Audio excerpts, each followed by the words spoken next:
السلام علیکم ورحمۃ اللہ وبرکاتہ نحمدہ ونصلی علی رسولہ الکریم اما بعد فاعوذ باللہ من الشیطان الرجیم بسم اللہ الرحمن الرحیم رب اشرح لی صدری ویسر لی امری واحلل عقدۃ من لسانی یفقہوا قولی۔ سورہ البقرہ آیت نمبر 49۔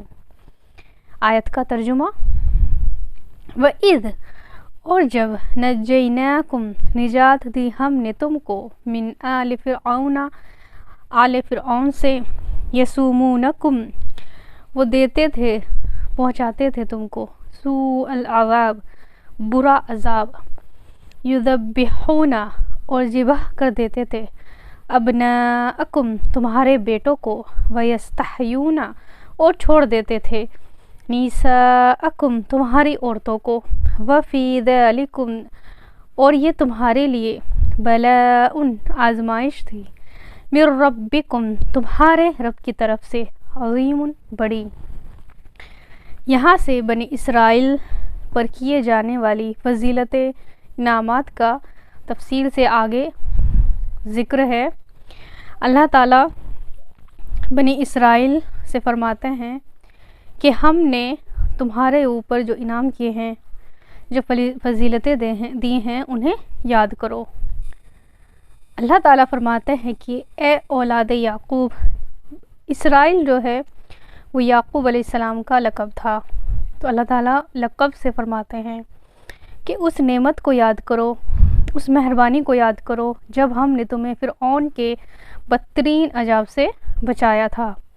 فرعون جو یہ ہے، فرعون مصر کے جو بادشاہ ہوتے تھے ان کا لقب ہوتا تھا، لیکن یہاں پر خاص طور پر اسی فرعون کا ذکر ہے جو موسیٰ علیہ السلام کے ٹائم پر تھا۔ تو یہاں پر اللہ تعالیٰ فرماتے ہیں کہ ہم نے تمہیں اس کے عذاب سے، جو بہت بدترین عذاب وہ دیتے تھے، وہ کیا تھا کہ پہلے تو وہ بنی اسرائیل پر بہت زیادہ ظلم کرتے تھے اور ان کے بیٹوں کو ذبح کر دیتے تھے اور ان کی عورتوں کو چھوڑ دیتے تھے۔ عورتوں کا دوسری قوم کے ہاتھ میں آنا یہ بہت بڑے عذاب کی علامت ہے۔ تو اللہ تعالیٰ ان کو یاد دلا رہے ہیں کہ اس نعمت کو یاد کرو۔ دشمن سے نجات ملنا بھی ایک بڑی نعمت ہے، عظیم نعمت ہے، جو اللہ تعالیٰ نے ہمیں یہاں پر بتائی ہے۔ دوسری آیت دیکھتے ہیں، آیت نمبر 50۔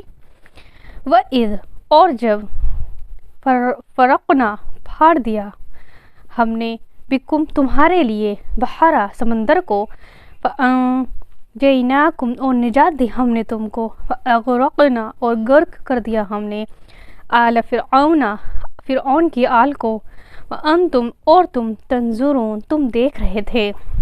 اس آیت میں اللہ تعالیٰ پھر سے ان کو یاد دلا رہے ہیں کہ جب ہم نے تمہارے لیے سمندر کو پھاڑ دیا تھا اور تمہیں نجات دی، تمہیں بچا لیا، اور فرعون کی آل کو اور فرعون کو اس میں غرق کر دیا۔ اس آیت میں اللہ تعالیٰ فرماتے ہیں کہ جب موسیٰ علیہ السلام سالوں سے فرعون، اس کے پیروکار جو تھے، ان سب کو اللہ کی طرف بلاتے رہے، لیکن وہ لوگ نہیں مانے اور وہ بنی اسرائیل پر ظلم کرتے رہے، تو اللہ تعالیٰ کا حکم ہوا کہ اب آپ یہاں سے نکل جائیے۔ تو موسیٰ علیہ السلام بنی اسرائیل کو لے کر اپنے وطن جو کہ کنعان کی طرف جا رہے تھے، وہاں ان کو لے کر چل دیے۔ راستے میں بیچ میں سمندر پڑا، تو وہاں پر بنی اسرائیل کہنے لگے کہ اب ہم کیسے بچیں گے، کیونکہ پیچھے جو فرعون تھا پورا اس کے ساتھ اس کی ساری فوج تھی۔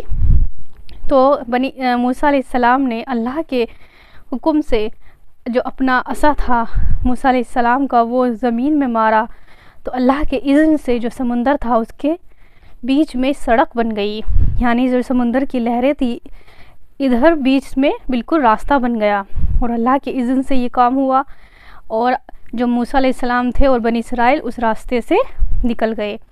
تو جب فرعون ان کے پیچھے تھا، اس نے دیکھا کہ یہاں پہ تو راستہ بنا ہوا ہے، تو وہ بھی چل پڑا اپنی فوج کو لے کے، لیکن کیا ہوا، اللہ کے حکم ہوا اور سمندر واپس مل گیا، اور اس کی پوری فوج اور فرعون اس میں غرق ہو گیا۔